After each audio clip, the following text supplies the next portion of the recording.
All right, guys. We're gonna get to the episode real quick here, but firstly, we just wanted to address something. In the middle of recording the episode, we saw the breaking news, as reported by the Ottawa Senators account themselves, that Eugene Melnick tragically passed away at the age of 62 from an unverified illness that he had been suffering from and battling for the past little while. We didn't really have time to think about what we wanted to say while recording the show live, so we didn't think it'd be appropriate to do a live reaction. So we're just adding this little note ahead of time to express our condolences and well wishes to the Ottawa Senators organization and Melnick's family themselves for what they must be going through during this trying time. Obviously, we wish them nothing but the best. This is a rough time for anyone these days, and yeah, just an awful way to go. 62 is way too young, and regardless of people's feelings about him as an owner, 62 is just way too young to go for a man with a family. So our best wishes to him and his family during this trying time. Thanks, guys. This episode of the CreaseCast is brought to you by Manscaped. For 20% off and free worldwide shipping, go to manscaped.com and use the code CREASE20. That's CREASE 20 at manscaped.com.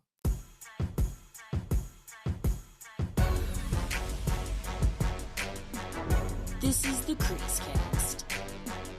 Well, folks, this is going to be a weird one because we are back in action to talk to you about the weirdest road trip I think either of us have really seen the Canucks go on in a while. Yeah. It feels like meaningless games in March just by the way the team has played in some of these, and it also feels like playoff games in some of the ones they played. As the Which one Blues will they face this be one. as they Yeah. put this one away with a empty netter? We are recording in the final 5 minutes of the Canucks 4-1 now loss to the St. Louis Blues. Bit of a devastating loss to wrap up a road trip where they go, I think, what, 2-1-1, which Yeah. I guess it's not bad, but I guess some of the loss to the Blues here looked really bad. Yeah, it stung a bit. Oh, like as they show the replay, literally, so Elias Pettersson had his shot and his stick just snapped. The stick just snapped on him. This is And that Travis Green's fault at the end of the day. this is Is that a thing? Why? So I saw you make that joke earlier. Did I miss some sort of discourse on Travis Green again, like No, being it's just rehashed? I don't hear because I don't talk to people. I isolate myself from people, but Yeah. I see tweets all the time from people who are just like, never forget if they had just fired Travis Green in the first place and never rehired him, the team would have been a playoff contender. And it's like, are you watching the same players I'm watching? Like, Yeah. it's still the same roster, and they're getting tuned by Detroit. Like, Travis Green Detroit couldn't have who done lost. anything about them getting goalied by Detroit. Yeah, Detroit who also lost 11-1 to the Pittsburgh Penguins on Sunday. Something ridiculous like that. Yeah, like Travis Green isn't fixing that. Like at the end of the day, like Mm. he's not going to come in and be Bruce like, Boudreau ain't fixing that. Like no one. yeah, like Bruce Boudreau is the coach they brought in to spice up the offense and let him run wild with the offensive tools he had. And guess what? With Boudreau, they still didn't score. So it doesn't matter. Like, Yeah. quit giving Travis Green shit. Like, he was given a terrible roster, and the players were, like, granted, they were checked out. They were like, this isn't working anymore. Yeah. And they don't want to lose another season or waste another year committing to his systems when they know it's not going anywhere. Like, that's not really on him. He can, like, Paul Maurice obviously had overstayed his welcome in the Winnipeg organization. And when he quit, he was like, these guys need a new voice because they're clearly not getting what I'm trying to sell anymore. Like, they're good players, but at the end of the day, eventually a new voice needs to come in. And that is correct to an extent. Like in Winnipeg's case, they just replaced Paul Maurice with another Paul Maurice. They literally replaced Paul Maurice with one of the players' dad. Yeah. Like, doesn't It's really just Paul fix Maurice in a anything. mustache, in a like a fake mustache. Yeah. Hello, Mr. my name is Snrub. Snrub. Yeah. And I come from a place Exactly. far away. I like the Wait, way Snrub thinks.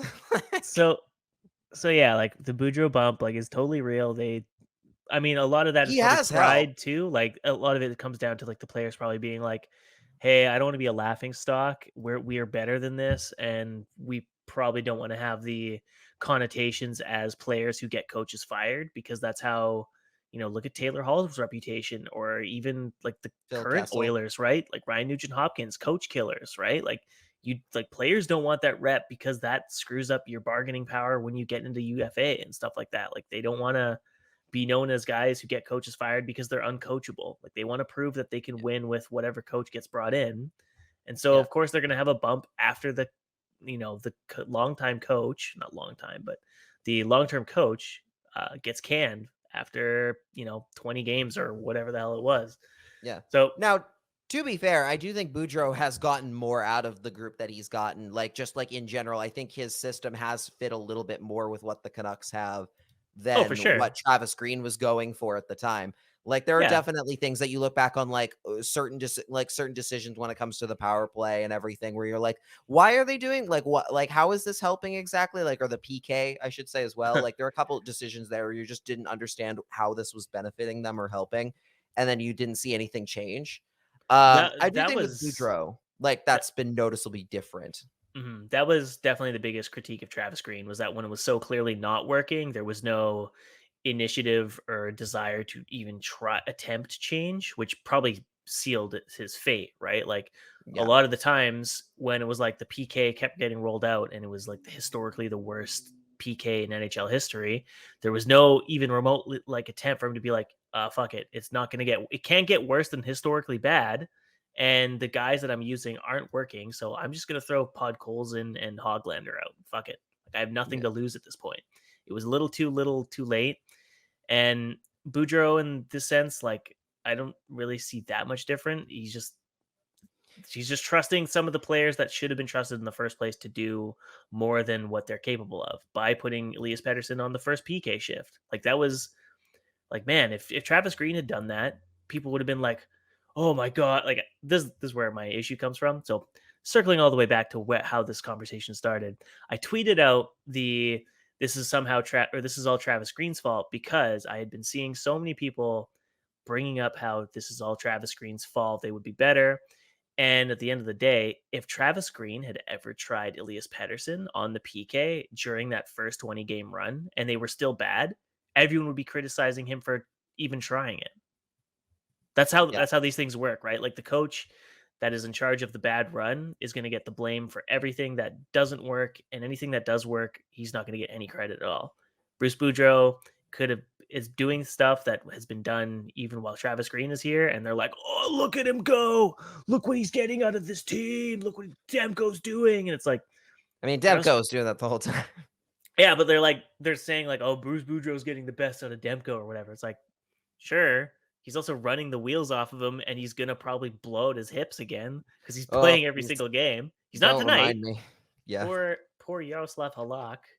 Once again, no goal support from the team in front of him. that has Uh, that has been the nice part. That has been like the nicest part is we kind of like as bringing it into the road trip a little bit has been that Halak has played twice rather than Demko being like, here you go, 4 games in a row, have fun. Like, no, they actually yeah, they played Halak once they gave him against the hardest game on the Colorado, schedule. They gave him the and he hardest game, and and he played he kicked lights out ass. hockey, Yeah. which like I don't think it was spiteful. Like, hey, you embarrassed me on national television by getting mad about Did people think coming that's in relief. why? Oh yeah, for sure. Of course, people did. Oh People were my like, god, "Oh, no.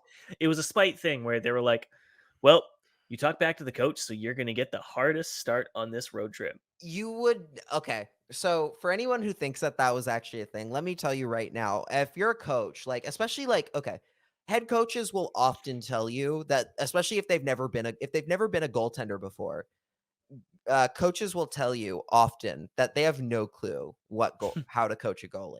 Like Yeah, that's why they they'll don't say bother. that they will openly admit that like yeah they have no clue what they're doing when it comes to goaltending. Like they'll say a few things here and there. I think we've talked before about I don't know if you and I have talked about this before, but I remember at one point during um the Travis Green era, early in the Travis Green era, because this was back when Anders Nilsson was still on the team and it was still like a Markstrom Nilsson tandem. I Mhm. remember there was one particular practice where you saw Travis Green just screaming at Anders Nilsson for having a bad practice.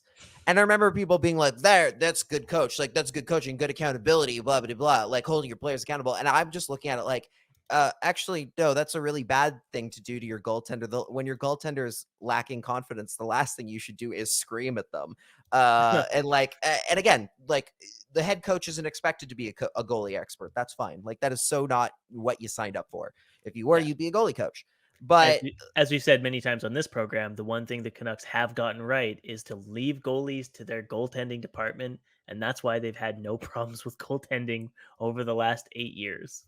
exactly. So I don't think Bruce Boudreau would do that, especially because that would set this weird precedent of Boudreau essentially throwing his goaltenders to the wolves and Mhm.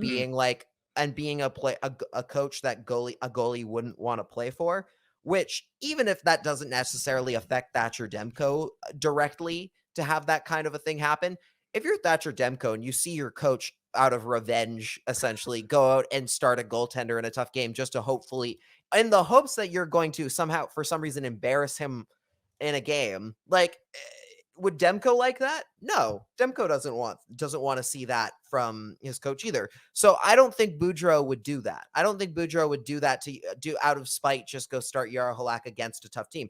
I think he more realistically, and I think if you listen to some of his press conferences, I think he even said he felt that Minnesota was actually, out of those two teams, the deeper roster at the time. Because Colorado was dealing with a few injuries and a few guys missing that the Interesting. Wild weren't. So yeah, I think so. He was looking at it in a case of, I think we're better. I think our odds are better starting Halak in this game, in the game where the team is fresh, and giving Demko the night against the more tired group, because I think we Mhm. might have a better shot of winning that game because of it. And frankly, he was right, because they ended up winning that first game against Colorado in a game where Yarhalak 100% outplayed Darcy Kemper, and they Yeah. won because of that. And then you get the second game where more or less the Wild were kind of running the show, but Mhm. Demko was rested enough to keep up, and was rested enough to kind of give the Canucks a fighting chance in that game and get them to OT. They got that point. They got that extra pity point out of it. Like, that's good. Like, that's what you need when you're trying to fight for a playoff spot.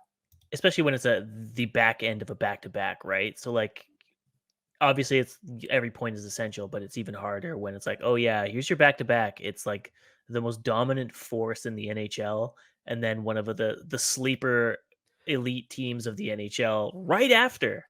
Literally And two of the top 3 teams in the Western Conference. Like, yeah, like, yeah. that's a tough ask or a tough sell for any of the goaltenders, so, like, I mean, it's a bold bet for Boudreaux to be like, "Hey, our season is riding on Halak coming in big for our first road game, and it's against the Colorado Avalanche." Like, Yeah. it's a big bet, and it paid off. Unfortunately, the bets since have, you know, I mean, it didn't Well, work today, which it is strange because a lot of the I don't know if you've noticed this. I don't know if you're a big 650 listener, not but as much these days. whenever Thomas Trance has been on this season, he does this thing where he talks about the upcoming games in the schedule. And so I haven't done the math because I'd have to re-listen to all these hits, but I don't have the time. But he's had some incredible jinxes this year. So, like, just in the past, like, I don't know, basically since March started, he started off with being like, "Oh, the Islanders, they're a sleepy good team. They're gonna come in and they're gonna completely stomp the Canucks." Nope, Canucks win 4-3. Then the next thing was the Maple Leafs are just like a top team in the league. There's no way that the Canucks can compete with their speed, and their forecheck is just so beatable with a team against a team with speed. Nope, Canucks win 6-4. On and on down the list, all these teams where he's like, "These guys are danger. You got to watch out for them." The Canucks would beat them, and then all the teams where he's like, they're going to probably beat them. Like, case in point tonight was, the St. Louis Blues. They're not that good right now. They're slumping really bad. They've actually been playing some awful hockey lately. Canucks need to come out and have a good game here because then it's back at home where they face off against them again. So 4 points would be good for them. Nope. 4-1 loss. And now they go back home to face them again. Like, just some incredible jinxing efforts. And I just wanted to shout out how funny they've been throughout this whole like past month. That is really funny. Like, yeah, because I mean, yeah, in this particular game, like again, the Blues are a beatable team. Like they're not as deep as they used to be. They're fighting in the wild card spot. The one thing they've improved on is goaltending. Now that they have Ville Husso as the starting goaltender rather than Jordan Binnington, they've improved in net. And Yes. that's been kind of the difference here. And like, I think both of the games the Canucks have played against the Blues, where Ville Husso has been really, really good, and the Canucks have had a hard time beating him.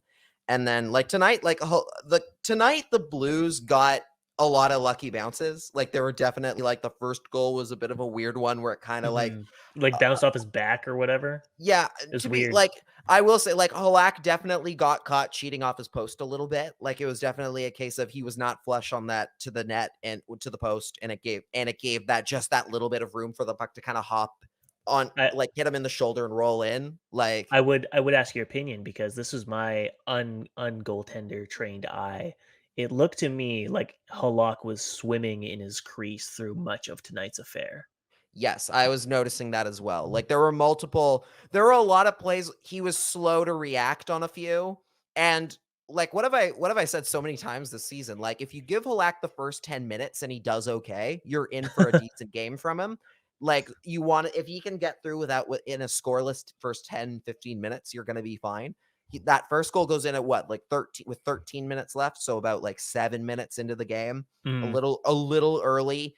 And then yeah, for the rest of the game, he kind of looked like he was fighting the puck a little bit. Like the backbreaker goal was the one in the third period that came like 48 seconds in, yeah, where like it right wasn't, away.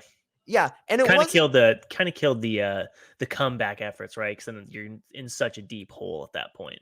yeah, as suddenly like one goal that would put you behind only by one, literally make it a one goal game. Like now you're down by three. Yeah. It's a deep hole. And yeah, like that goal, it was a weird one for sure, where like he gets a piece of it. He tracks it initially, but then it kind of takes this weird hop off his stick, and now he's off his post, and he kind of just doesn't have the power of that back leg to push back towards the net in time. And it just Hmm. he kind of just has to reach out with the pad and hope, and it just doesn't work for him. That was kind of the thing that, yeah, I was noticing a lot of plays where there was a wide open net on chances. Like if the Blues were a little bit more like on top of it, that might have turned into a goal. Hmm. And the Canucks, for like the defense themselves, like they didn't look particularly good. Like there were quite a few plays in that game where I was looking at like that goal in itself was a goal that I think you could have almost prevented. I think it was Juho Lammikko kind of pushes Marco Scandella like right into the Yeah, crease. he And pushed him in such a ugh, way where he knocked the puck past him yeah, and was just like, ah, yeah. that's just bad Now, luck. now it might have gone, it might have gone in anyway. It probably would have gone in anyway. But it was one of those things where he kind of sealed the fate a little bit, and you're wondering like, oh, okay, well, why did you push him into the net and give him that positioning? Like that's kind of a weird way that's kind of the wrong way to be looking at defending, especially if, say, it doesn't bounce off his back and suddenly it's in the rebound. Now you've just put him in Halak's way to get back towards, say, the front of the slot or into the slot or something, because there's Hmm. a big Blue sitting there.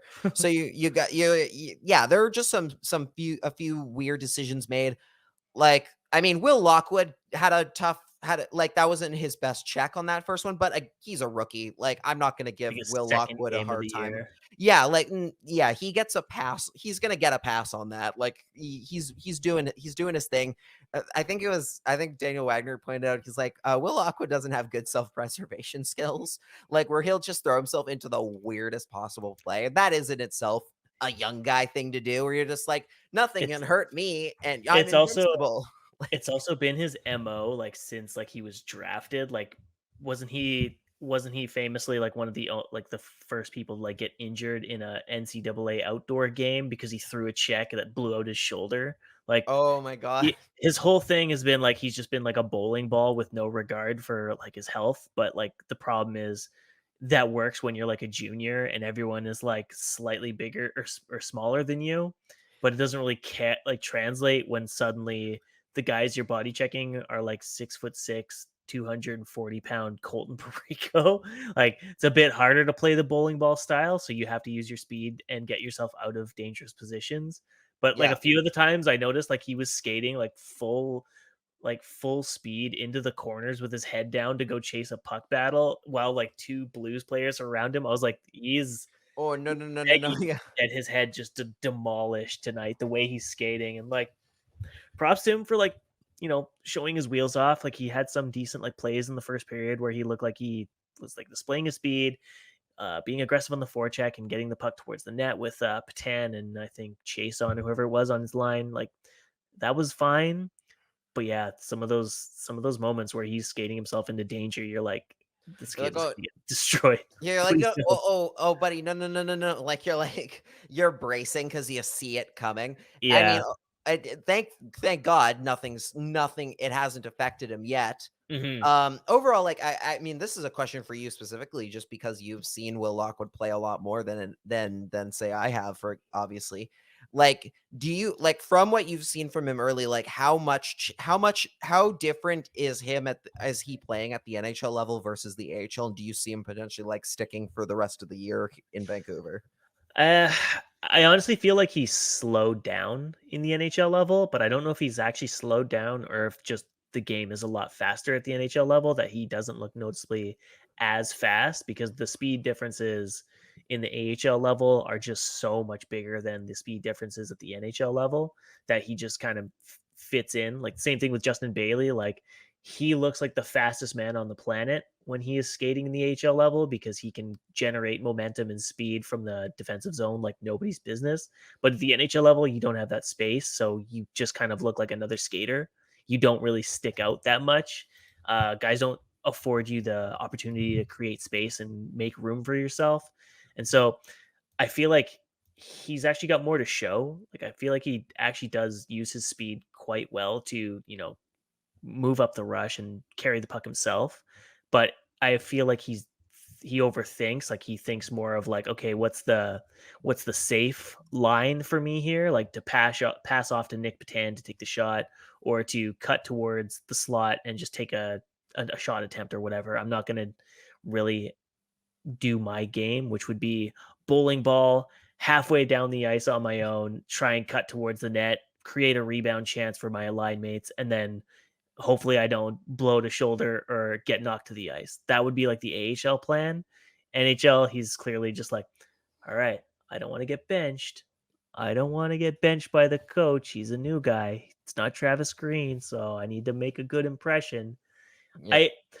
I think, yeah, he's still doing fine. It's like, whatever. He's clearly faster than Brad Richardson, who looks very not fast and not He like he should he's be on getting the his ice. chances. He's surprised. I mean, he's getting his chances. Like, I'll give Brad Richardson this. Sure. I've noticed him getting scoring opportunities, which is more than I expected from him coming into it.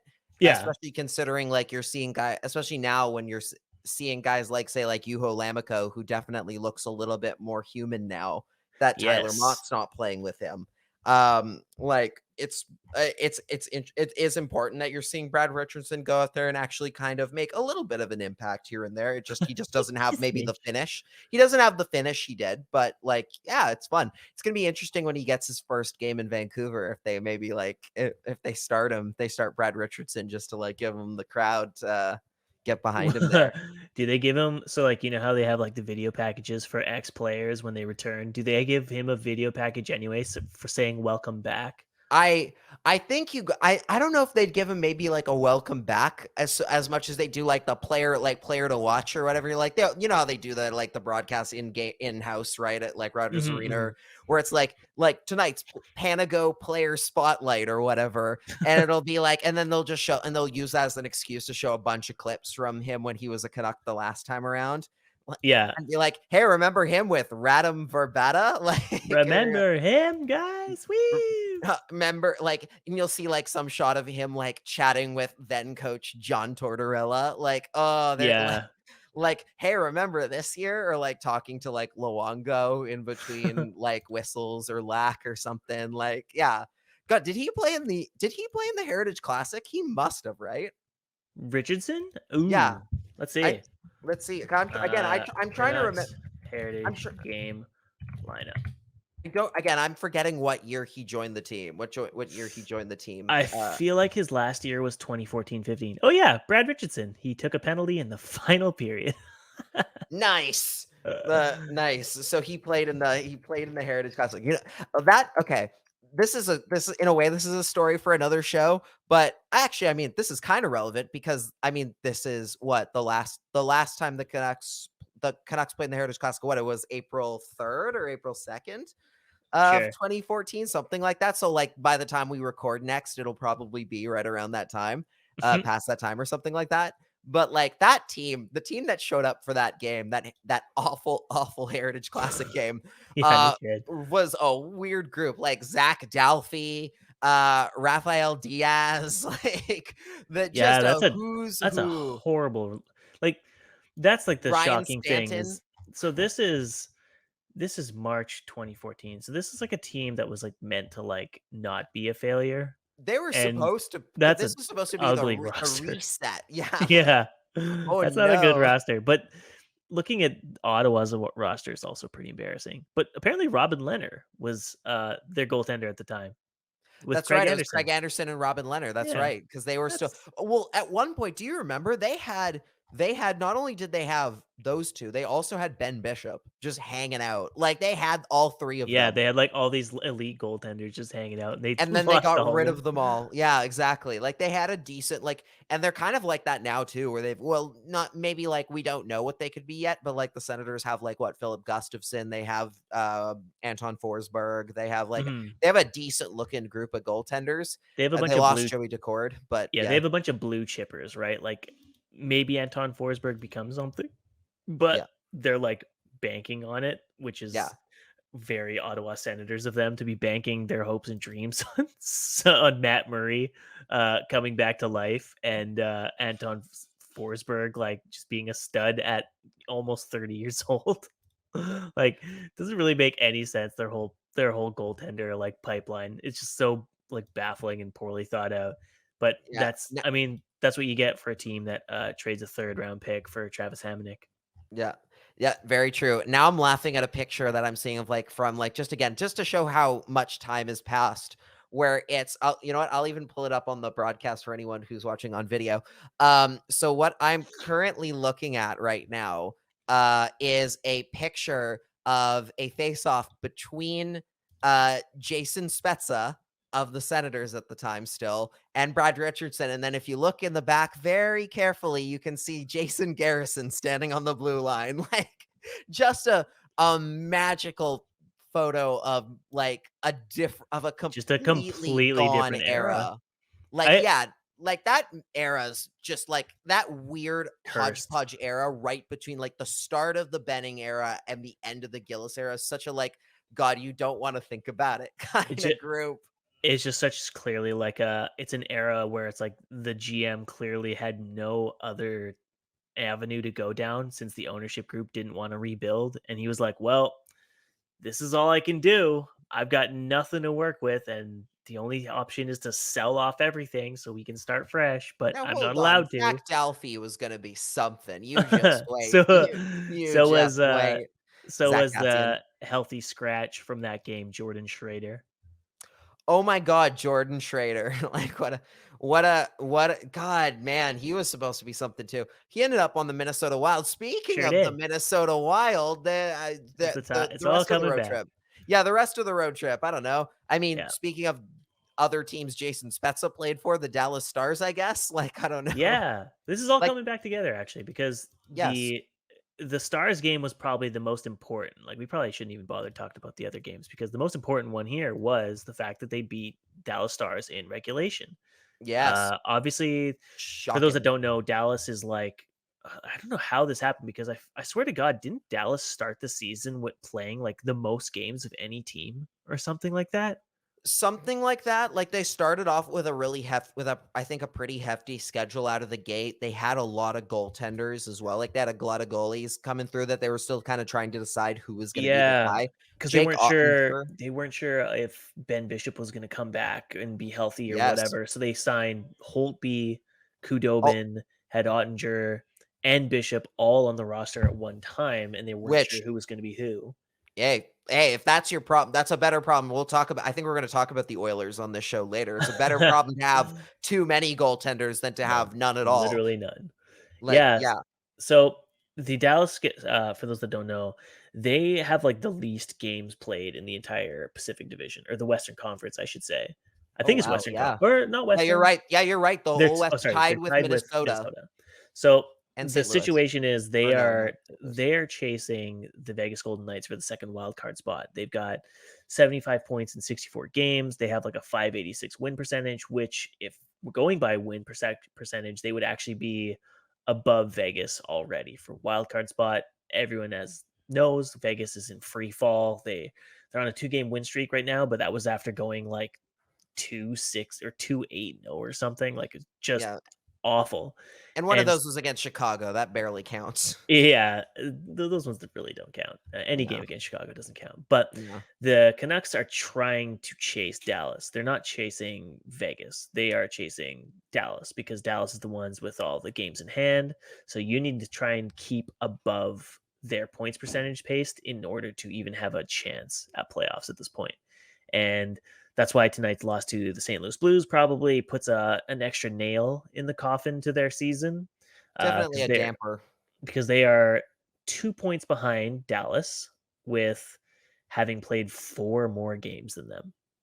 Yeah. Which, I mean, you're doing a lot of scoreboard finger crossing and praying that they somehow drop their next 4 straight, which is a big ask because they are getting some unreal performances out of their forward group right Yeah. now. Jason Robertson, almost a 40-goal scorer.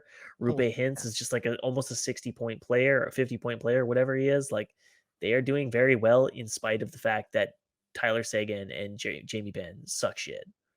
Yeah, what a like I don't know if that was such a that another talk about it. You want to talk about another weird era, like the Sagan Ben era, where they were like actually kind of decent and they did okay, but they could just never pull the team together. Now the Stars are being led by a completely different group that feels like has almost passed them by a little bit. The Stars organization kind of lucked into the fact that they're basically getting out of Jason Robertson, Rupe Hintz, and Miro Heiskanen out of what they were paying big bucks to Jamie Benn and Tyler Seguin and John Klingberg and as John well. Klingberg. If you want to add a defenseman in, yeah. Like that has been like the Stars of like, and hey, that might just be on the fact that they have a good scouting group. Like that's like their scouting team might be really good at what they do, especially considering the Stars are often, even when they're like when they miss the playoffs, they're usually a group that ends up with very low, high lottery odds. There was the one, or like very small lottery odds, I should say. The one year that they luck, and then one year they happened to luck into I think 3rd overall, and that's how they got Heiskanen. I think that would have been the Pettersson draft. I think in 2017 it was like their highest they drafted, but usually they're in like the low range because they're in that mediocre area where they're not bad enough to be in the top 10, but not good enough to crack the actual playoff odds. Yeah. And like I said, I think even on that draft, like I don't think they would have even drafted top 10 had they not won that lottery. I think they would have still drafted like 12th, 13th or something. They jumped up like 9 or 13 spots, something crazy like that. Something ridiculous, something that would never happen to the Vancouver Canucks. Of course. And thank you, Edmonton. Thanks a lot. Thanks a lot, guys. Thanks a lot, assholes. Yeah, screw you. Like again, the straight up like the NHL draft lottery equivalent of farting in the elevator and getting out. Like, thanks, Edmonton, really. But like, yeah, Dallas is a team that I often would say like I can never figure out fully. Like one year they're making the Stanley Cup Finals, and then the next year, like last year, they missed the playoffs entirely. Part of that was due to they had that awful COVID outbreak that the Canucks had dealt with, where it was just like, you can't, like there was not like it was, like that kind of shot their season in the foot. Mm-hmm. And then this year they've been kind of a little bit more kind of closer to what they're resembling, but even then it's like they're getting some really great performances out of those guys. The younger group, they're getting some. Joe Pavelski has somehow got like aged back 10 years. Like good for him. 30-goal scorer somehow at 37 years old. Like I said, like they spent like early on, they spent a ton of money on Ben and Seguin to be like these culture carrier monsters for them. And they just like after the playoff run, they just hit a wall. Like Seguin like missed all of last year basically because of injury. And then he's come back and he's been like, where is he at? I have to scroll down to find him. He's only played 3 games this year. Oh my God. Wow, he's still injured. Jesus, bad year. Jeez. Because but yeah, like Ben definitely played, and he had I think he factored into the scoring of that game against he had the assist on the Jacob Peterson goal. Jacob Peterson, guy who I've never heard of, who apparently has 11 goals. Oh, Sure, why sorry. not? I'm reading last year's stats. I'm an idiot. It's 2022, not 2021. Tyler Okay, Seguin has played 63 games. Last year, which I was correct, he only played 3 games because he was injured the whole time. right. He's played 63 this year. He's top 5 in their team scoring, but he's not the same player that he once Yeah, was. Same with Jamie and Benn. He has fallen off a cliff. yeah. Yeah, this team is being led by a group, and yeah, like there's again Jacob Peterson, guy who I'd never heard of, 11 goals. Like, Certainly a okay, player. sure, certainly a player, certainly a player who can hit double digits in goals, a real Juho Lammikko. Like, but like overall, the Canucks won that game not only because their big boys stepped up, like Elias Pettersson. Holy cow, what a game! Like the shot, okay, again, when you become a media person, you often you lose a little bit of that like intensity and like the fun aspect of like getting excited about big plays or something like that, especially like when the Canucks do it themselves. Like you definitely lose a little bit of that. But that second goal, the game winning goal that Pettersson scored, where Whew. he breaks down the wing and just rifles that shot, but off the crossbar, off the post and in. I was just like, Yeah. I jumped out of my chair like, whoa, like, holy cow, how did he do that? Like, it It was was a like a pretty magic filthy trick. goal. Yeah. I had the TV on mute because Murphy was napping, and I think I woke him up because I was like, "Holy shit, what a fucking shot!" Yeah. It was so clean. Like that, it's one of those rare straight dead on goals that I look at. I'm like, oh, Jake Ottinger had no chance. Like there's Yeah, nothing poor he could have. kid. He did everything he could. He lined up perfectly. He had his angle down. Elias Pettersson's just Elias Pettersson. Like Yeah, there's nothing he could do. And that's like the glimpses of like, God, this is what you was missing early on in the year for Petey. And especially so it's nice to see him getting those shots and like his wrist back at like full 100%, or at least it looked mhm. like it on that shot. Like Bo Horvat's been having a good run. JT Miller, I think, added an empty netter. Like, yeah, like and overall, there was the one like scramble in the third period where Thatcher Demko just stood on his head, lost his stick multiple times, Yeah, and somehow just still didn't get scored on once. Like, you're just like, oh, this is magic. Like, you're seeing some magic unfold here. and then unfortunately they follow that game up with this absolute snoozer against the Blues, where it's like Yeah, unwatchable hockey. which is ironic because usually the games against the Stars I find are very unwatchable hockey. Mm, Like for mhm. some reason, whenever the Canucks and the Stars line up, it's a weird game. This year in particular, it's been the opposite. Like they've been interesting games to watch. The Canucks. I was at the first game against the Stars where they rifled off like 3 power play goals in the Travis Green era. Or like it was something like I think it was like Pettersson's first goal of the year, something like his second or something. Like Yeah. because he had been struggling so hard, and then he got that one shot away, and you just see, and like I could see it right from the angle that it went in, and I was like one of the first people up, because I'm like, hey, he did it, like he finally scored, good for him. He's Like, broke. yeah, He broke his streak of he's losing. he's done Well, it. speaking of streaking of losing, we need to talk about a couple things about this road trip and just kind of the Canucks in general. As tweeted by Jeff Patterson at Patterson Jeff from the Rink Wide program and Harrison Price. Guess who hasn't scored a goal in 16 games? Guess who hasn't scored a goal in 16 games? Forward or defenseman? Forward. Forward. Is that Connor Garland? You're goddamn right. There we go. Tanner Pearson, 0 goals in 7. Pod Colson, 0 goals in 12. Which is like whatever. He's a kid. Again, the rookies always get a pass, and even Tanner Pearson to a degree. Like I've seen him getting opportunities, and just like the puck just takes a weird bounce. Like today, I think he had one that almost went in, like straight up would have gone in 99 out of 100.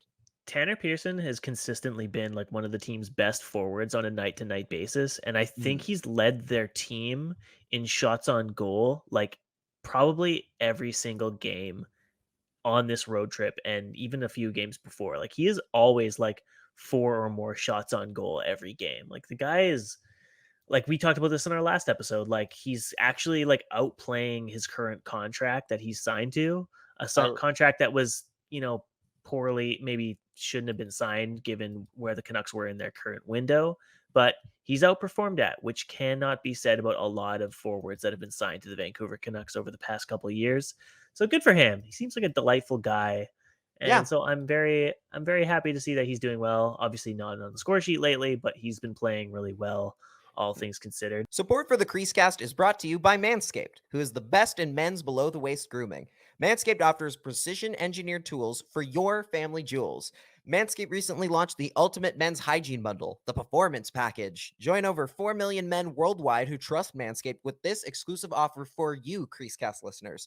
20% off and free worldwide shipping with the code CREASE20 at manscaped.com. If my math is correct, that's about 8 million balls. I am somebody who is going to school right now for media and broadcast training, and that includes looking your best, particularly up here in the face and shoulder area. But at the end of the day, personal hygiene goes far beyond just that, and Manscaped is really going to help with that. Manscaped's Performance Package 4.0 comes with not only the Lawnmower 4.0 trimmer, their Crop Preserver Ball Deodorant, Crop Reviver Toner, Performance Boxer Briefs, and a travel bag to hold your goodies. It also comes with this lovely Weed Whacker ear, hair, and nose trimmer, which is great for things like being on camera. The Weed Whacker is also waterproof and provides proprietary skin-safe technology, which can help reduce nicks, snags, and tugs in those delicate nose holes. It's time to take care of yourself, so go to manscaped.com and get 20% off and free shipping with the code CREASE20. That's CREASE20 for 20% off and free shipping at manscaped.com. Unlock your confidence and always use the right tools for the job with Manscaped. All right. The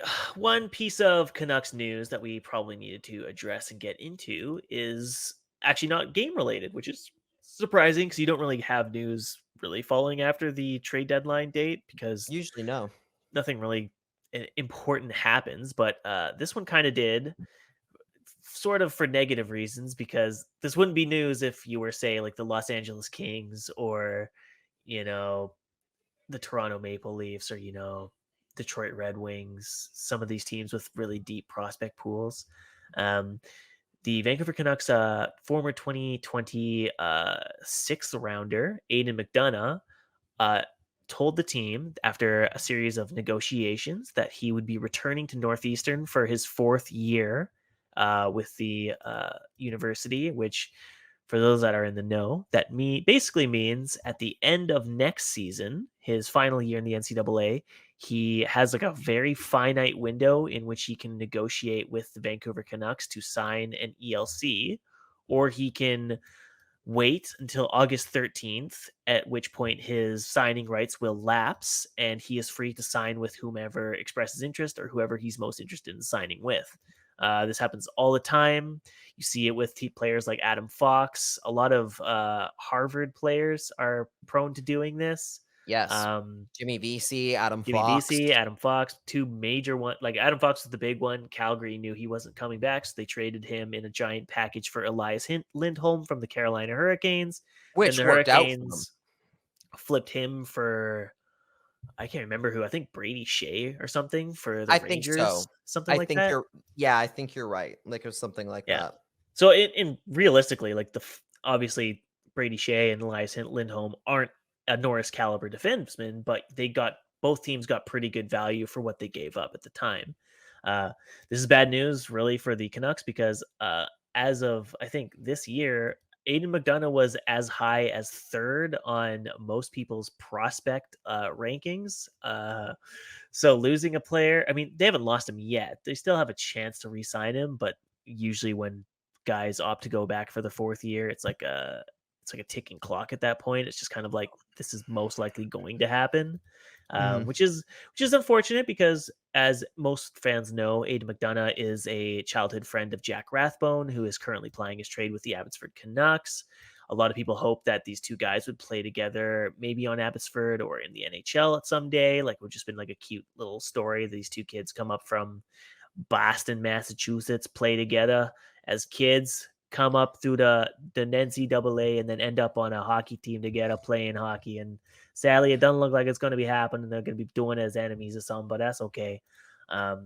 So yeah, rip. The big rip here, the big upsetting thing here is fan of the program, frequent guest, Chris Faber, who has spent the better part of the last 3.5 seasons following Aiden McDonough wherever he went and That makes it sound documenting like his he's just like yeah, he's he's like a walking crazy behind him stalker. the whole Yeah, time. He's just like literally, And McDonough gets his following coffee with behind 2 him. sugars and 1 Yeah. cream before heading back to the rink. Like Yeah, like he's like, searching, I'm an investigative reporter. Like, no. searching through his garbage. It's much Uh, it's much more normal than that. Let's be clear.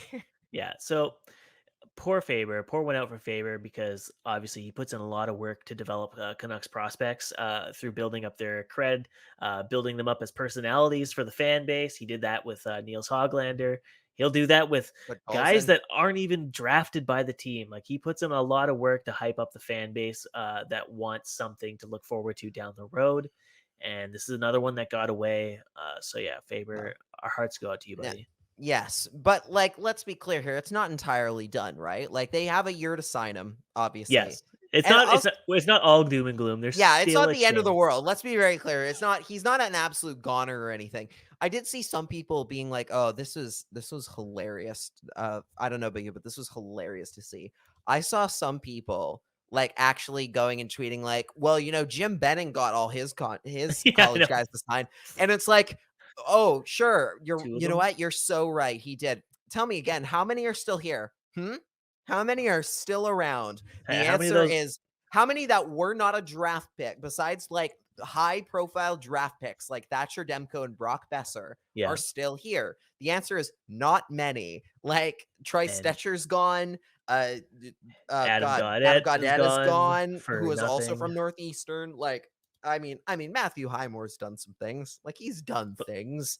he's done things, but like you don't trade a Hobie Baker winner for when his value as it is at its Was at its absolute lowest. lowest for a fourth liner plug and play forward that is Yep. probably going to be gone at the end of this year. Right. It's Like, outside of Rathbone, like there's not much left there, right? So it's like, yeah, okay, like I don't really see like what you're talking about when he comes to like, oh, like Jim Benning built the system through great college signings and like great college prospects. Like clearly there's not many left here. mhm. And he's traded a lot of them away or not re-signed them. But like, okay, I'm not too worried with McDonough. I am not too worried that about him signing next season. I honestly think that this is fine. And like you heard him on Donnie and Dolly. I think like there was the tweet that Rick Dollywell tweeted out today or this morning. Basically ironically at 10:40 a.m. McDonough on if the plan is still to sign in Vancouver.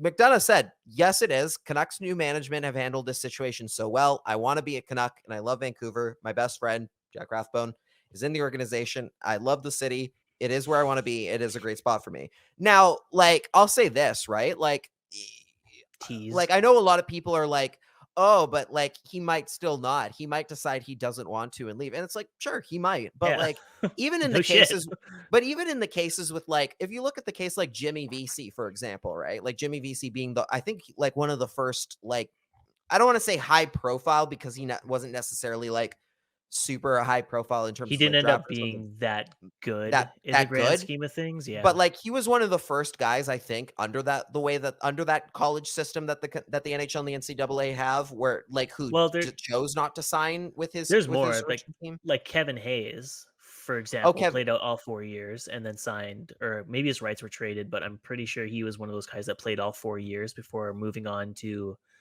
wherever the fuck it was, I think Philly. it I don't would have been even the know. Rangers. I think again.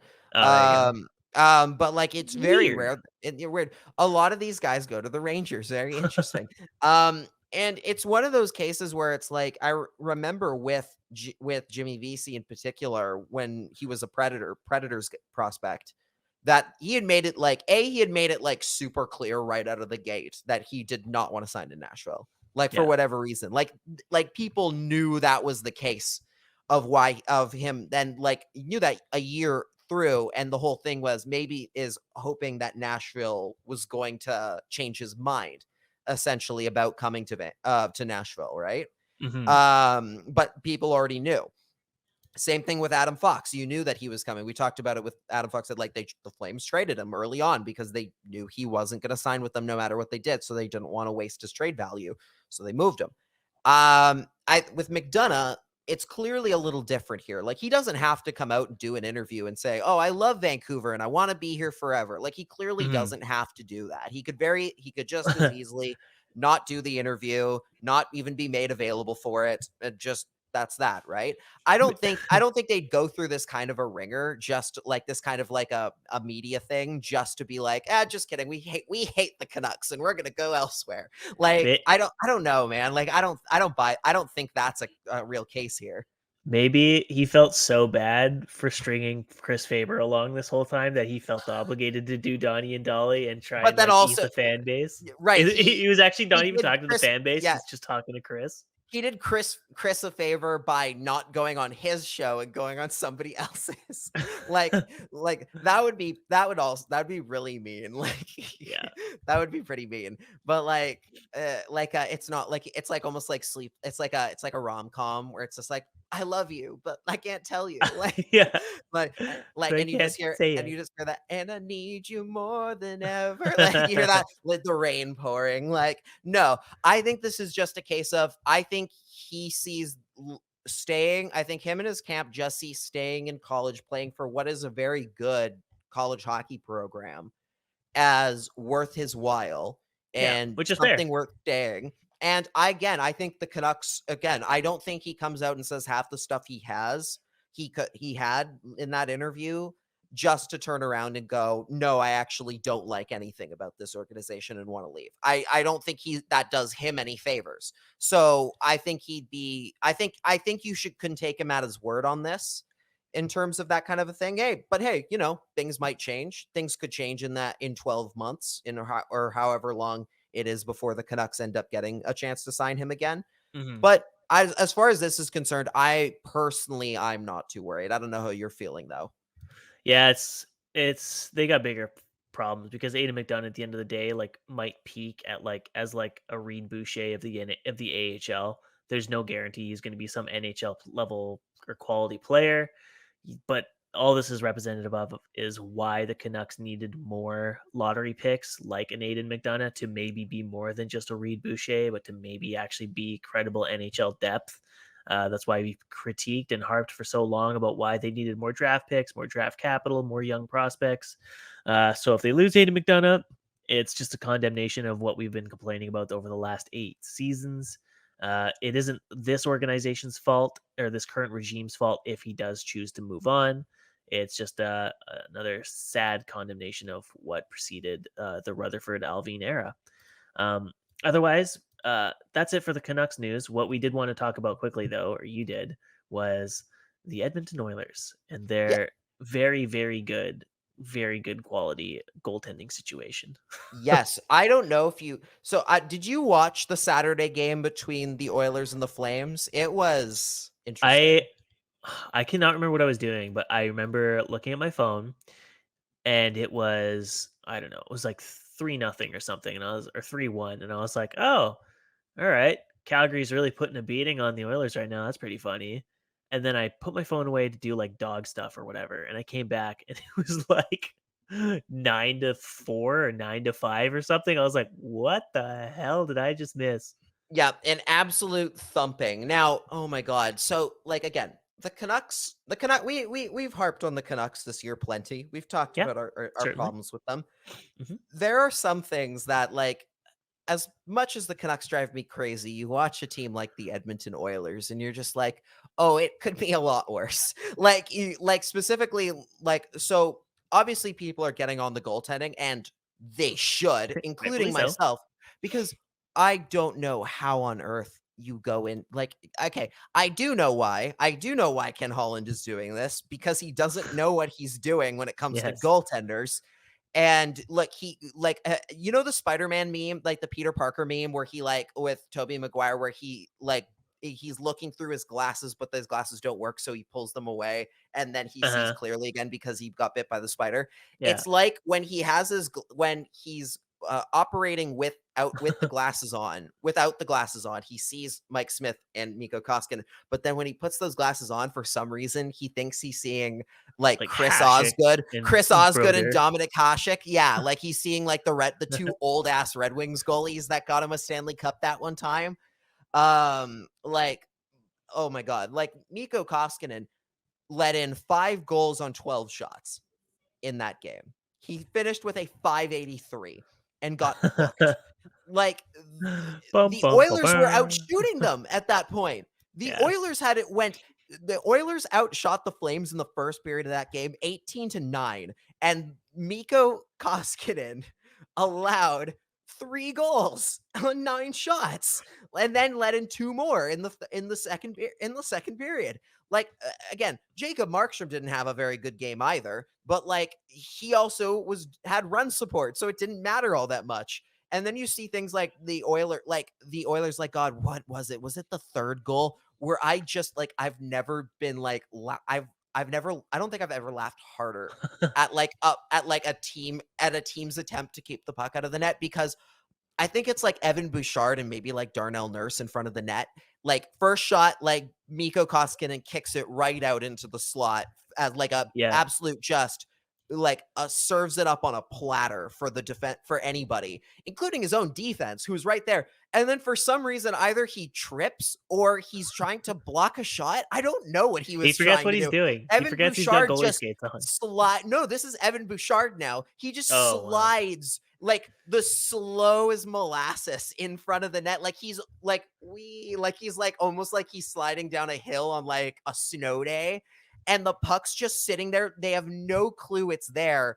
And of course, Flame just kind of goes, okay, and just whacks it in. Like he doesn't have to do anything because both defense have no clue what's going on. They don't see the puck.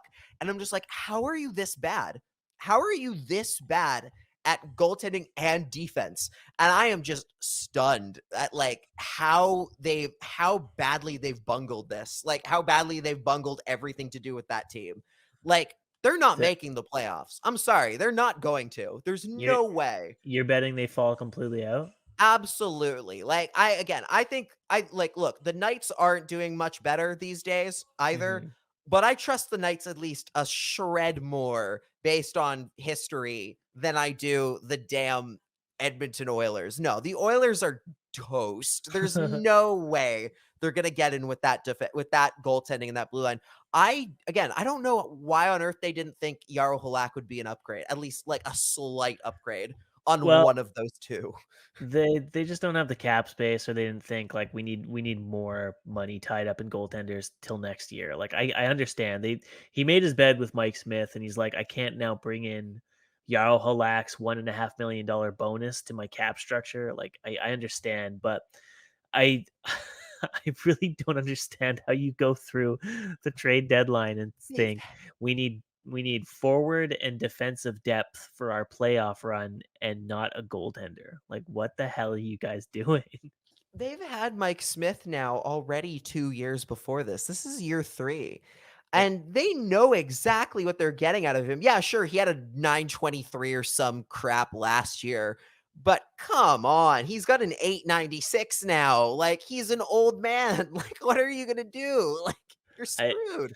I also love the entire like asterisk that the Oilers did have a chance to draft like a really highly touted goalie in the first round, but instead traded down to Minnesota. That's right. I forgot about that. So Minnesota traded up for Wallstead, and the Oilers took like 2 randoms. What did the Sharks trade to get Kaapo Kähkönen from the Wild? I need to know right now because I want to know what that contract was, like what that deal was, because I have a hard time believing the Oilers couldn't have paid it. It was goddamn. It was okay. Are you ready for this? The Oilers got Kaapo Kähkönen and a 2022 5th round draft pick just for Jake Middleton, like just for a defenseman who's playing on the Barracuda, who I saw play like okay defenseman or okay defensive defenseman. fine, defenseman. totally Yeah. fine. But that's what they paid for a really decent long-term backup goaltending, decent long-term goaltending option. You're telling me the Oilers don't have that, like, somewhere sitting in Bakersfield? Like, you've seen them. There's probably a defenseman there they could have moved to get, Yeah, to get a good goalie and the draft pick coming that back. is insane because Capo Kakinen only cost $725,000. And instead of like just going after that, they traded for Brett Kulak at 50% retained by giving up like some guy and 2 picks. It's like Why? you could have just had a goalie You could have had a for a good half young as less. goaltender for half as much, and you could have maybe, like, found a way to bury, like, Mike Smith in the minors or given him to the Coyotes for some dirt Yeah. cheap. Hey, the Coyotes would probably love Mike Or Smith right now. Like, or you know what happens? They throw Mike Smith on waivers and the Leafs pick him up for free because they are desperate for a goalie as well. After that's having right. just put Petr Mrazek on waivers and losing their Finnish goaltender, Harry Sateri. Harry Sateri, A to great name. waivers. Harry A great Sateri is a good name. Harry It's like a Monty Sateri's Python name. it's like Harry Carey, that guy, the Chicago Cubs guy, the announcer, who, like, that Will Ferrell, I think, did a parody of on, like, SNL a bunch of times. Mm. Yeah, like, there is no way, looking at that goalie market, that the Oilers couldn't have paid a price for a decent young goaltender, if not Capo Kakinen, to somebody else.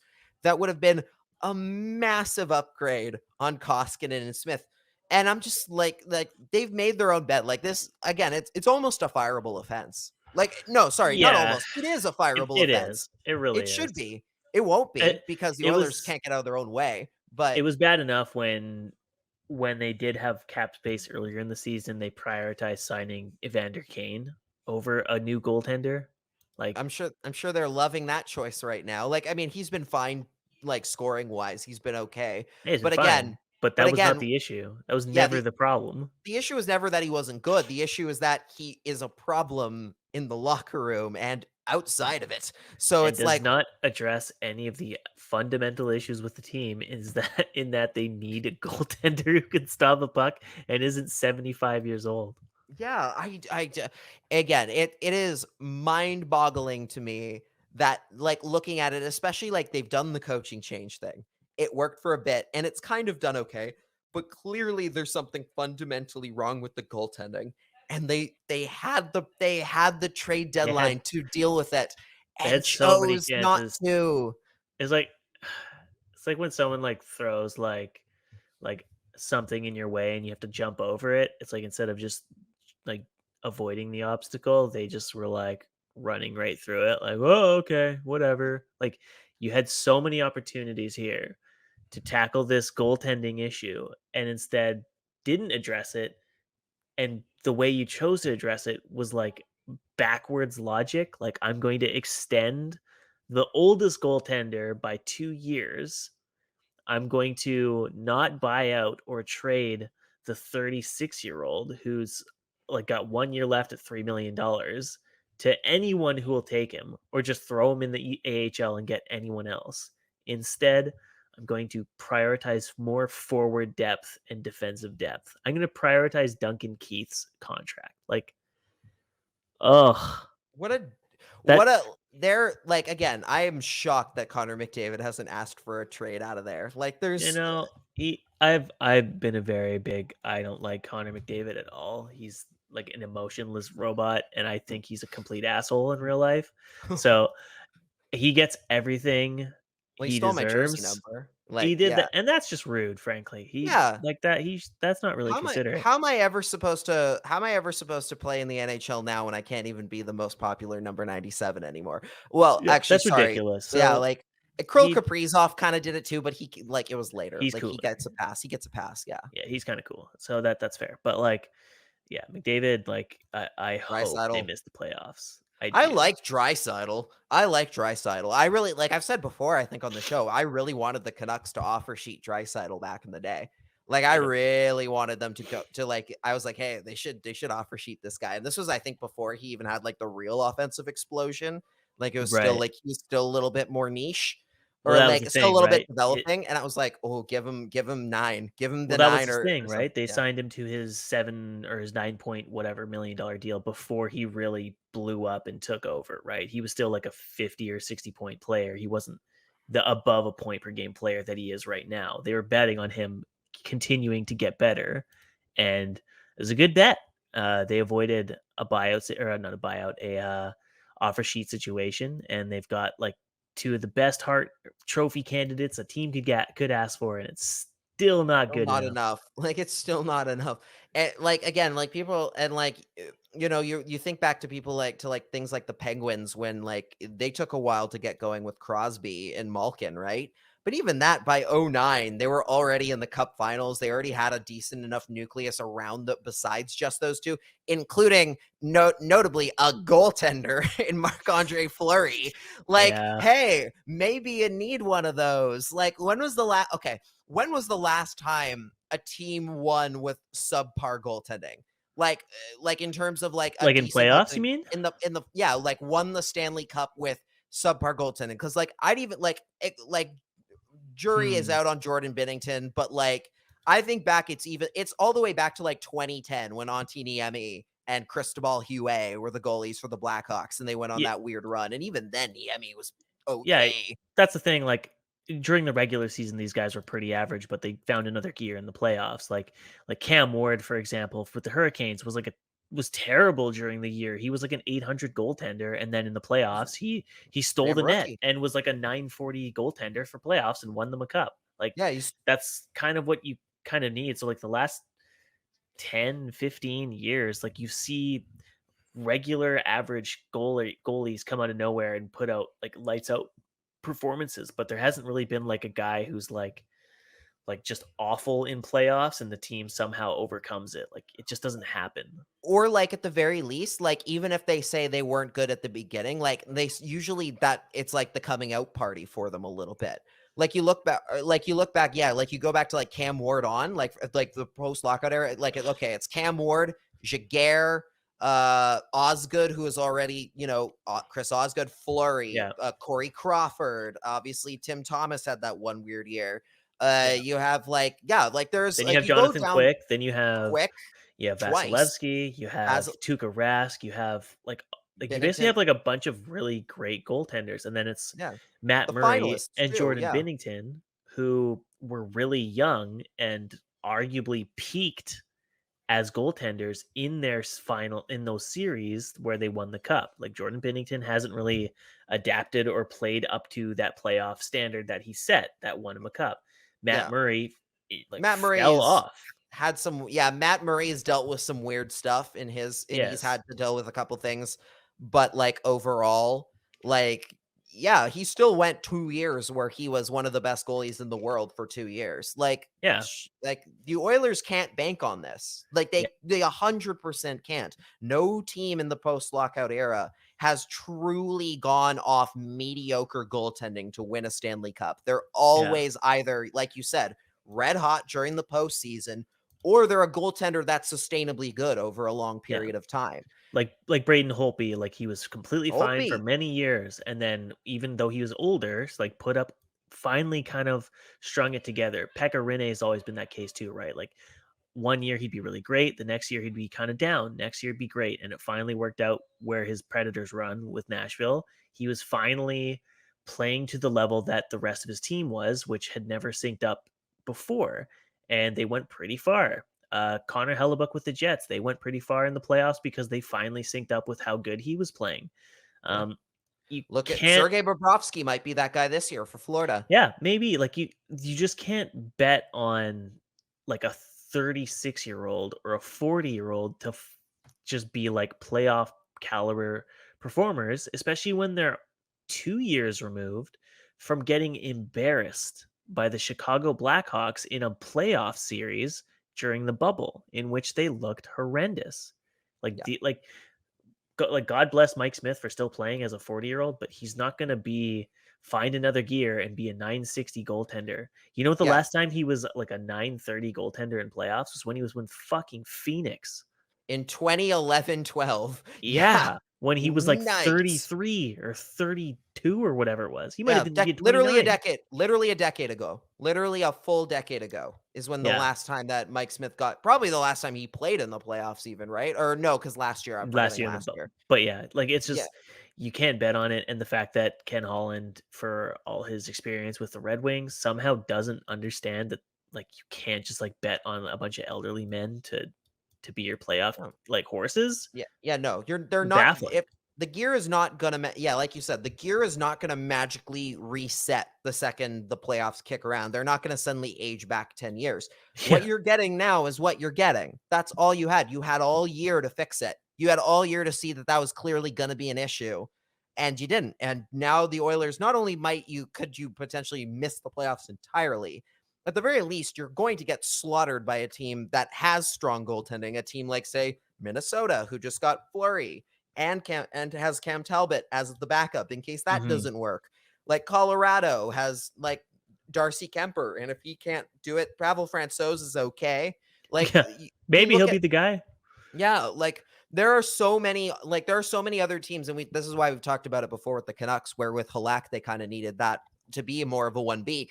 Um, like you look at all the playoff teams in the West, like just about every single one of them has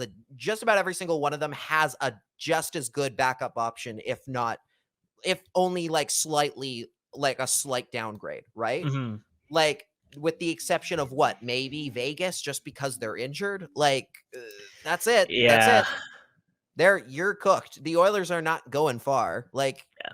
Which is great good for luck us. against LA. Good for us, but yeah. Which is great because it'll be awesome seeing them lose to the Ontario Reign in the first round of the playoffs. I can't wait for that. I haven't checked the Phil score. Deneau in the Ontario Reign. Apparently, did you see that tweet where it was like Phil Deneau has like his 15 goals are more than anyone on the Habs this year? Oh, those poor guys. They're officially eliminated from the playoffs, by the way. If that happened. Like, Yes, yeah. which Phil is Deneau is 21 goals. Good for him. which is Holy pretty cow. crazy because I think that's 2 years. Actually, I don't know if it's 2 years in a row, but I know this might be one of those like crazy years where it's like the previous Stanley Cup loser is the first team eliminated from playoff contention the next year. Like Yeah. that's pretty great. I love that. Um, There oth- there was one thing I did want to ask you before we go. One for sure. very important question. You were talking earlier on Twitter today. One thing you talked about, like in terms of if from this is a Canucks thing. You're talking about how Yushiroh Hirano's contract is coming down to what, its final game. I think it's his final game of his PTO. He's got Yes. 24 to 25. Mhm. Okay, so yeah, and according to your tweet, you said the Canucks can extend him by giving him a full AHL contract, or he's free to sign a PTO with another AHL squad, or he ends up just back in what ECHL team, whatever ECHL team he was playing on. I forget exactly which one it was. It Uh, was I think the Cincinnati Cyclones. I That's think. right. Yeah, that's right. It was the Cyclones. I wanted to ask you, do you think they're gonna give him the full contract? I imagine they would because he's outproducing some of their kids that are on the team and have been for like quite a while. Like during like the past basically since I started doing dog duty stuff and have stopped watching the team has seen basically like their entire top six like just disappear because Justin Bailey blew out his shoulder in a fight that happened when Boko Imama decided to slash Madison Bowie from the bench. He blew out his shoulder, which I'm pretty sure was the same one that got injured by Milan Lucic. Phil Giuseppe's got injured. Sheldon Dries and Sheldon Rempal have taken turns with the Canucks and have missed plenty of time. Nick Patan has missed most of the month because he's with the Canucks. And now Will Lockwood is also up with the Canucks. So they're basically missing their entire top six that was with them through most of the season. And despite all that, they've actually gone on a tear. They've won something like 12 of their last like 16 games despite having missed most of these guys. They're getting like unbelievable like scoring from all these depth players. Like Yushiro Hirano has like 8 points in the team's last like 11 games. I think who is it? Madison Bowie and Devontae Stevens are both like on a heater. They are both like a point per game over the team's last like 6 or 7 games, and they were not producing to start the year. So with all these injuries and call-ups, you see the depth kind of show up, and when it doesn't, teams lose. But for the Abbotsford Canucks sakes, you've got like a guy named John Stevens, guy that nobody in the fan base knows or is even aware exists, is like That old 27 Kings coach? Yeah, exactly. Yeah. It's actually his son, actually. John Stevens Jr. is his real name. Oh, get out. That's Yeah. funny. But yeah, the team's basically seeing like all of these depth AHL players and like role guys basically just come out of nowhere and score and produce for them. And Yushiroh Hirano is one of those kids where he's, not meant to really be anything more than just like a fourth line piece to play 6 or 7 minutes a night and not really produce. But he's impressed with his shot. He's got a lethal shot, and it's warranted a top 6 look, which is saying something because you have kids like Danila Klimovic or Carson Vogt who are young enough that you would think they would just throw them in a top 6 role to see if they could handle it and their skills would translate, but they're not getting the opportunity. Guys like Hirano or Tristan Nielsen or Chase Waters are getting the top 6 looks, which is another one of those condemnations of the Canucks drafting and prospect pool that these, AHL contract guys are outproducing their drafted peers and playing better on special teams than they are. But it's good for the farm team. I kind of hope he gets re-signed because I don't know, it's good diversity, and Yeah. he's got a lethal shot. So it's like whatever, like we'll take what we can get, take whatever cool stories we can get, and These you are the kind of free want that. lottery tickets. These are the lottery tickets you want, right? Like, what's the harm in having another guy on an AHL contract? He comes in next year and he gives you 20 points in a 62 game season. Sure, why not? Yeah, especially Doesn't cost considering anything. especially considering you're going into like what you've called before, like a guaranteed playoff attempt for opportunity for them, That right? is So like might as that is the well. thing. They like I think a lot of people forget like it's a 7-team playoff series for the Pacific Division out of 9. So you basically have to be god awful to be knocked out, and that's exactly what the San Jose Barracuda and the San Diego Gulls were for the majority of the season, or it might have been the Roadrunners. I can't remember, but point stands, the Canucks are locked in. There's no chance that they get knocked out at this point. And so at this point, what they need to be doing is preparing depth options for the event that all of these guys who are with the Canucks, maybe they get injured and they don't return. You need bodies available to you for a Calder playoff push if that is indeed what the team is going for. And we'll see what happens. I hope he gets re-signed. So we'll see what happens. All right. Me too. Otherwise, folks, this has been another episode of the Canucks Conversation. Oh wait, never mind. No, it hasn't. This has been the Vancast. Wait, this is the Canucks Hour. Okay, Yeah. okay. Let a professional do this. This has been Cap Space Wins Cups. No, shoot. This has been Trust the Process. This has been 32 Thoughts with your hosts Jeff Friedman and Elliot Merrick. Which one? Tag yourself. I'm Elliot Merrick. I kind of have the. Actually, I guess you have the hair for Elliot Friedman. I'm kind of more of the. I got the tattoos. You for have Merrick, the beard, so that makes sense. You have the. I think you have more of like the MMA knowledge than I do. I think that's a Merrick thing. That's a Merrick. Yeah, it is. Yeah, he just like rolls out MMA knowledge, and I always forget. Like, right, that's your thing is fighting. I got that. That tracks. That tracks. But anyways, folks, this has been a fun episode, despite the fact that the Canucks lost tonight. We will see you, or I will see you guys next week, and you can follow me at Twitter on Twitter at Cody Sievertson. My website is ahlnucksharvest.com. But honestly, the way things are going right now, I would be shocked if I even recap a game before this season's over. I haven't touched tracking in like whenever I sent you that message being like it took me 2 hours to do a period. That was like 2.5 weeks ago. I have not looked at it since. Like I have just done nothing. I'm basically looking at like at playoffs or resetting for next season and just like calling it a wash just because like my whole clock is just completely off. Yeah. So, but at least you'll know I'm watching the games and I can provide commentary. I'll clip games when I can, but actual writing recaps, like you try doing that with a dog nipping at your feet every 5 seconds. It's just not possible, folks. Murph Mello doesn't give a fuck what dad got to do. He's just a shithead who wants to bite and be an asshole. But Lachlan, where What an affectionate father. Wow, what a dog dad. Lachlan, where can the fine folks find your work? Because you're not being interrupted by a shitty dog who bites you. I wish you could.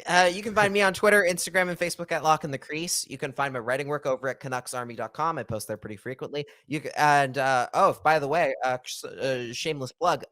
If you're not doing anything, I think Wednesday the 6th, the night the Canucks play the Knights in Vegas, Canucks Army and the Broadcast are doing a watch party over at the Pint, Vancouver. I think on Abbott Street. I think is the correct one if I've got that correctly.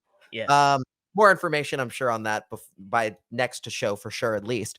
If you want to meet me, if you want to meet the real stars like Quads and Faber and Clarissa, I think Clarissa said she's going. That's the real star there. You should absolutely go and set up like a table, like a really free autographs. And like just try and act like the party's for you and not them. Meet Lachlan, and it's just a bunch of it's like actor stills or like what are they headshots? Like where it's like it's just be like look at my range. So like I want to go, but like obviously like with the dog schedule, like just getting down there and back in time for like bedtime at 9 o'clock, it would just be like such a waste of time for me to go. But I would love to print off a bunch of headshots and go down there and offer autographs because it would be so funny. You know what we'll do? We'll do the new version of J-Pad on a stick, where it's Cody on a stick, and I'll just have people sign your face. I don't have a flat enough face though. Like when I have like the lighting, it just doesn't look flat. I got a very round looking skull. You got a good face for it though. For one of those though, you do have. Yeah, I just need the blowout lighting to make me look really flat, like J-Pack. Because like that's why that picture's so funny. Is he's so blown out that he just looks like a piece of paper. But like, there's other photos of him that he's taken where he still looks like a flat J-Pat, and it's like normal lighting. I think he's just like that pale. So maybe he'll show up. That'd be pretty funny. He's not showing up on this show after he said that. Apparently, all right, he'll show up. Yeah, you might. Check out our Patreon, patreon.com/CreaseCast for $1 and $5 tiers. You can check that out as well. And I'm trying to think if there's anything else I am missing today. I think that's pretty much everything. We might actually have some news coming up about the show pretty soon, actually. Some cool news, some good news. If you're watching our YouTube channel, you'll see me raising my eyebrows very, very interestingly, inquisitively. What could it be? What could this all mean? What could it mean? We are like, what? There was something really. Somebody was teasing something recently. I forget what it was. I don't know. Oh, we didn't even get to talk about the Leafs reversible jerseys today. We'll have to do that next show. Oh well, next time. Next time, folks. Until then, though, we'll catch you on the Friday show. Bye, guys. Bye.